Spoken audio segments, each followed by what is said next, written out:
ไอ้โตเร็วๆจะได้บงจะได้กินทันเพื่อนโตเร็วๆมาออกอยู่แถวๆแจ๋นี่โห้ยนะกับพี่น้องเอ้ยว่านในพักนะก็ออกแถวๆแจ๋คือมันบัดพักตัวว่าเบิร์ดอายุผัดออกจนเบิร์ดคูเม็ดวู้บัดพัก2 อันผัดบ่ออกพักสลัดนะบ่ออกพี่น้องเอ้ยผักชีก็หอมป้อมก็ยังไม่ออกจ้าส่วนหอมบัวหอมแบงข่อยนี่งามเลยเด้อจ้ากำลังขึ้นเด็ดค่ะแตกยอดแตกหน่อแตกแหนงแล้ว2 แปลงค่ะ2 แปลงโอ้ยลูกข่อยก็จะแม่นได้ย้อนหาเหยียบพักหาการอีกอาการบังโคละเบิ้งไม่เยอะเด้อเบิ้งโอ้สั่งเด้อันนี้แตงนะจะแตงจ้าส่วนเบี้ยนะมันแมนอยู่ว่ามันต้นหญ้าคิ้วๆนะว่าเจ้าพี่น้องเอ้ยนะมันเกิดขึ้นนะโอ้ยจะเป็นมึงได้ยอดนะโคละหาเหยียบนะเขาสิได้พุทธน้ำมากระเจี๊ยบใหม่ ปลูกใส่ยังแน่สานี่นะตัวผู้จะคุม1 2 เขาปลูกลายคุมแทะตัวผู้ตัวผู้4 คุมหมากระเจี๊ยบได้2 มองนี่นะเขาคุดนานห่างโทษบัดนะเขาจะมาคุดนี่บางย่าง มองนี่ไป หมากระเจี๊ยบนะ กระย่าแหละเพราะเจ้าจะปลูกลายก็ได้ เป็นอย่าง บ่ปลูกลายก็ได้ดอกกระเจี๊ยบจะบ่นิยมกินไปได้นะ เป็นกระเจี๊ยบ กระเจี๊ยบที่กินหมากมันเด้เฮ้ยหมากอ่อนๆมันมาลวกมาเลียกนะ โอ้ นี่ก็แตงเป็นขุมเอาเจาะไอเจ๊อันนี้นางงามมาปลูกให้นะคะคือจะงามอยู่แล้ว ของตัวเองแล้ว มันจะงาม ของตัวเองในฮกแล้วมือเศร้านี่ ของสันผัดชนมาคงยำแมลงเลย พัก โอ้บ่ได้เอาปุยมาม่าโมอันนี้มาม่ากี่หมูมาม่า มันพ่อบ่งอยู่สิบอกมันพ่อบ่งอยู่ มันเด้เนี่ยมันขาบไปแล้วนี่บักน้อยๆนี่มาขายบ่อันนี้ถั่วก็ออกงามแล้วนะที่เรียกว่ามันออกซะมีคุมอีกบักแตงบักเตืองก็ออกแล้วอันนี้น่ะไหนอีกยังก็เฮ้ยมันออกเลยนี่ที่เจ้าให้คอยบุ้งน่ะเด้นัดยังนะเฮ้ยผักกาดอินนันเด้ที่เจ้าซื้อมาน่ะเป็นซ่องนั่นซองหนึ่งบ่เขาก็บ่จื้อ ซองมันอยู่ใสล่ะอันนี้หมักจ้ะหมักบวบเลยผมจักที่ออกยายนี้ปลูกนะตะกี้ว่าจงทางยางยายนี้ผัดคุดเลยเฮ็ดทางรถเข็นไปอันเด้เข็นฝุ่นเข็นยางไปนะทางนี้นะวะคันมันบ่ออกกับยามันสิเฮ็ดบ่ให้ปลูกเลยมองอันนี้ก็จังในยังบ่ออกอยู่พักอันนี้ก็ทำไมมันออกช้าจังเลยหรือว่าแมลงมากินมันหมดแล้วเหรอใช่เลยล่ะอันนี้เราจะกินอะไรดีเขายังบริปียังบริไปหาคุณซีมอนบริหารบริบาโอกูยันเด็กน้อยเขาไปหาหมดแล้วผู้แฝดนั่น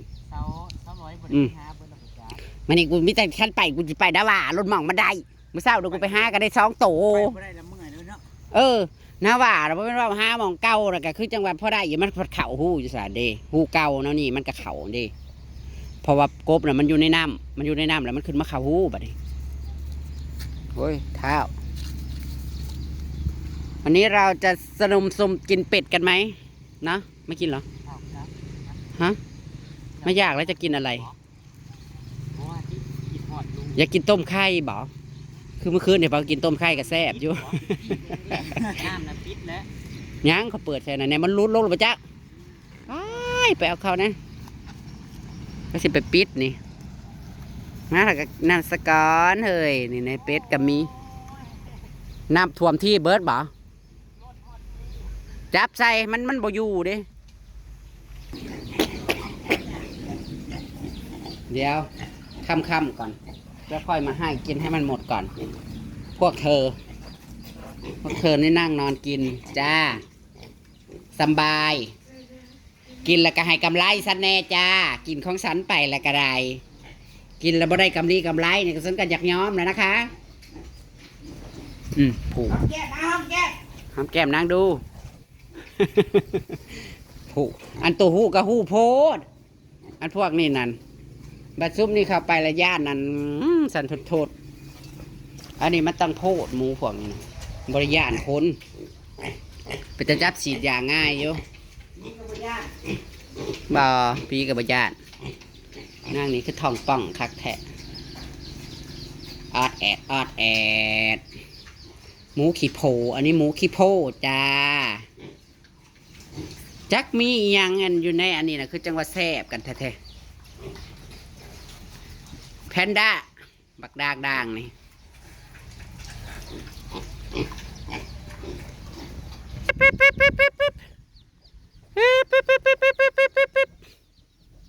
มาแม่มาแม่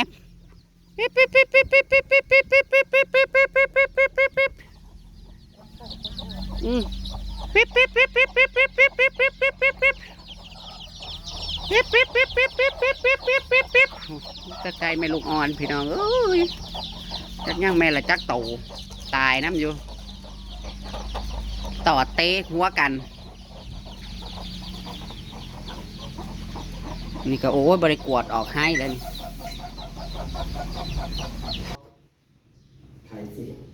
กะสิเฮ็ดนี่แหละสรุปกินแม่นบ่เอ้าเฝ้าเมื่อวะหรือว่าจังไดนี่ เมื่อได้ขำกัน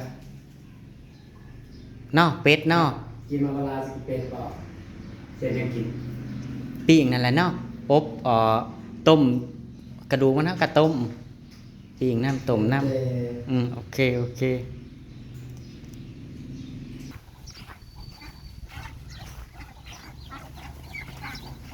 เสียวเป็ดสู่นางกินพี่น้องมา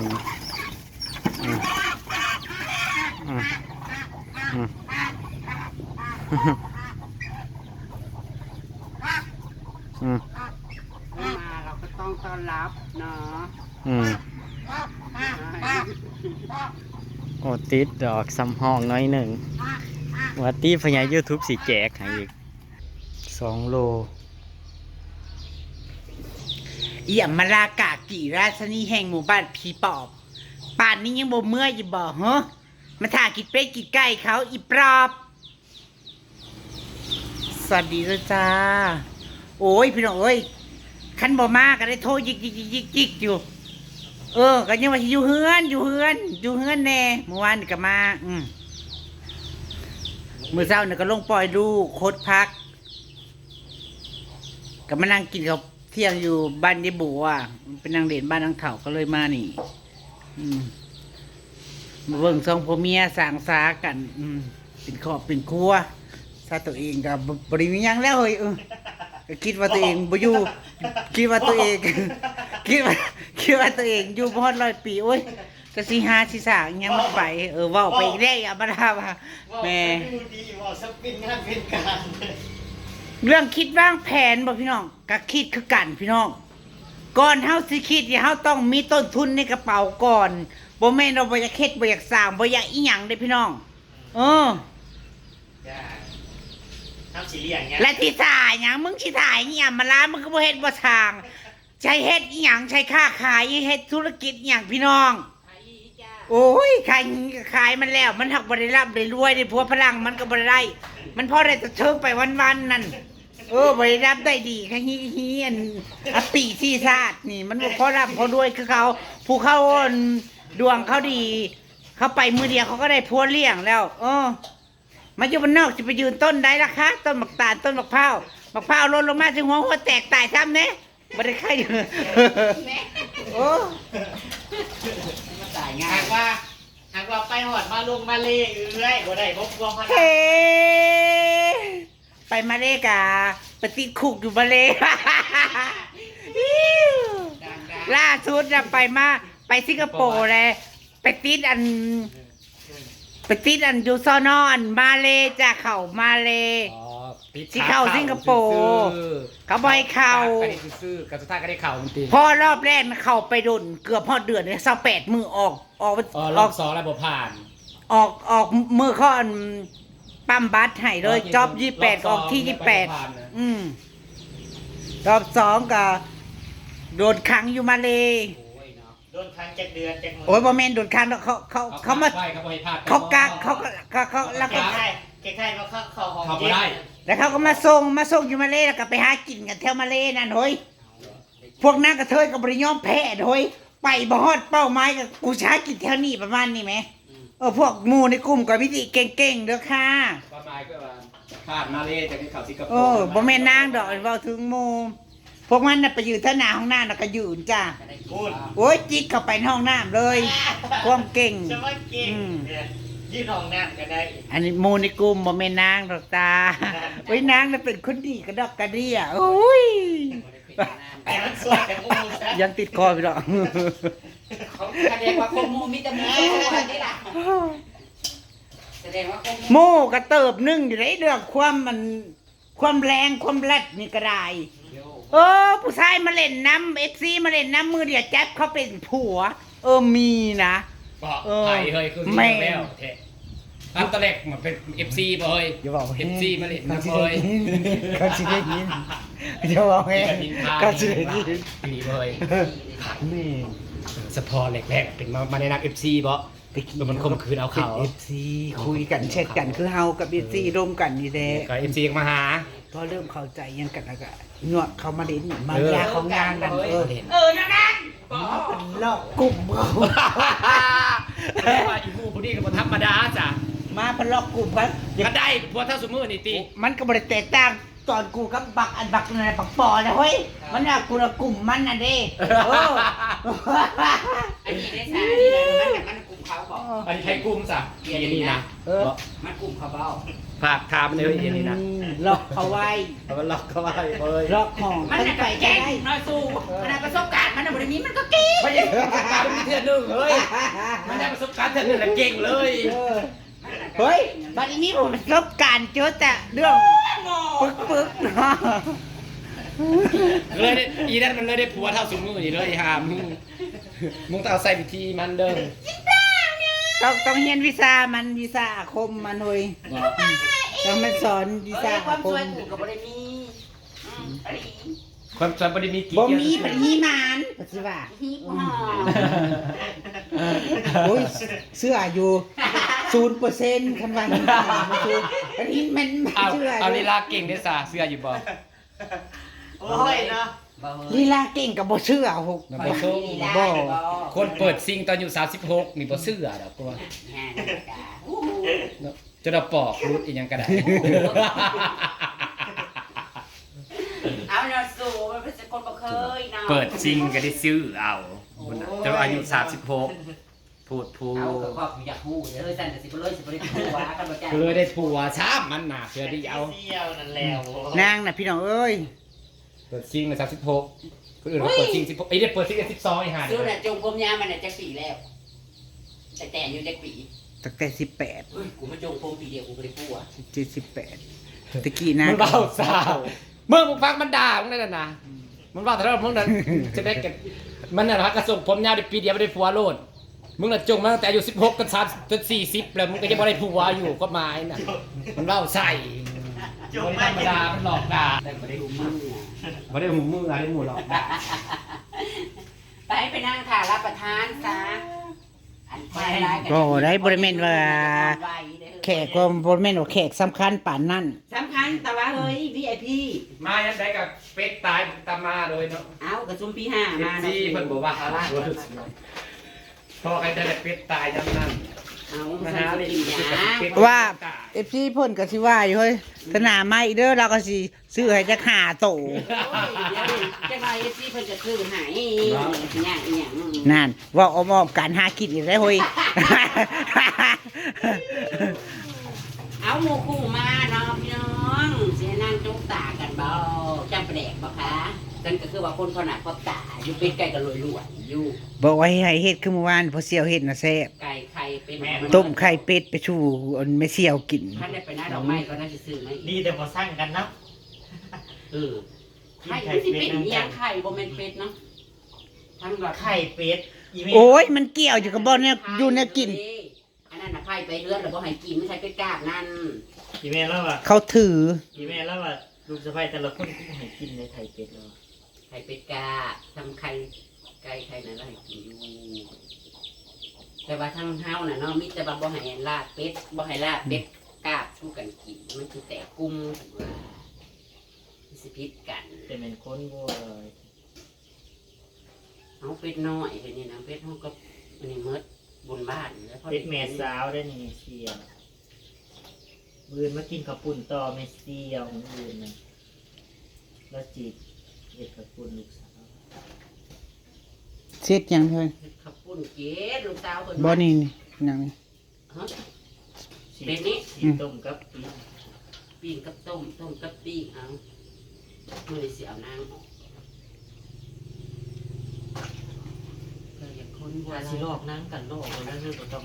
เอาออกเบิดก็ได้คนมันนะ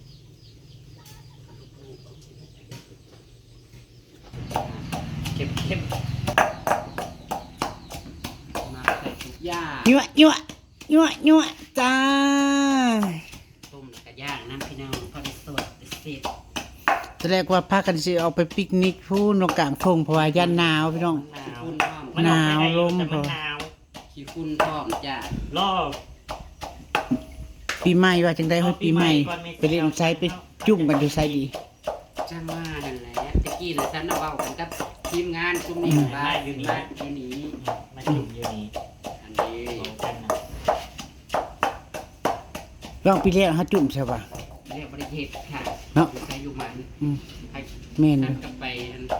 ยังแม่นขี้ม้วนคอยอยู่มีโอ่งถัดใจนี่ครับแค่ส่งไม่ได้ มาชุมนุ่มน้ำกันเด้อสิจะได้นอนเขาดาว ข้าวดาบ เขาดงเขาดาว ข้าวดุกข้าวดาบ จ้า สนับสนุนสนับสนุนลาย มาชุมนุ่มกับหมูกับพวกพี่เอาเขาก็เลยว่าอีหยังให้มาชุมนุ่มกับหมูกับพวกเอาFC คอมเมนต์เขาบอกให้ไม่ชุมนุ่มกับหมูกับพวกพี่เขาก็บอกเลยว่าอย่างเขาบอกชุมนุ่มพี่ บบ อ อก ก คนนั้นคนนั้นก็บอกไปรุ่นบุเดียว เฮ้ย บอก เฮ้ย บอกอย่างนั้นอย่าเราไปทางอื่นเรามีโครงการไปทางอื่นนะก็เลยจองตัวเราไว้เออก ระทรวงปีใหม่หลายคนก็หามอยู่ว่าเบรกไปก่อน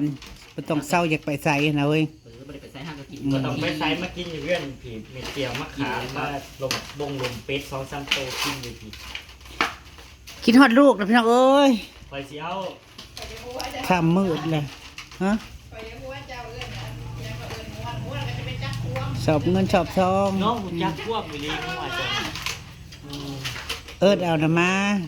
มันก็เป็นตะเลี่ยงอยู่ได้ตะเลี่ยงมันหุ่นยักษ์ คุณโทษหมักพ่อไม่ต้องกินย่างน้ำแล้วก็ต้มน้ำคือเก่าพี่น้องเอ้ยนะคะสู่ฝักซองนางกินกันนะคะ พี่น้องค่ะจะมากินในสิกภาพบรรยากาศไปซ้ำนี่กันเนาะพี่น้องเนาะครูมาหากันแล้วนี่แหละค่ะพอได้มีเป็ดมีไก่พอได้สูหมูสูคูกินเนาะพี่น้องตามคลิปหน้าก็แล้วกันขอบคุณพี่น้องบัดสุขุสุขคนก็แล้วกันเด้อสวัสดีค่ะย่างเป็ดจ้ะย่างเป็ดจ้ะ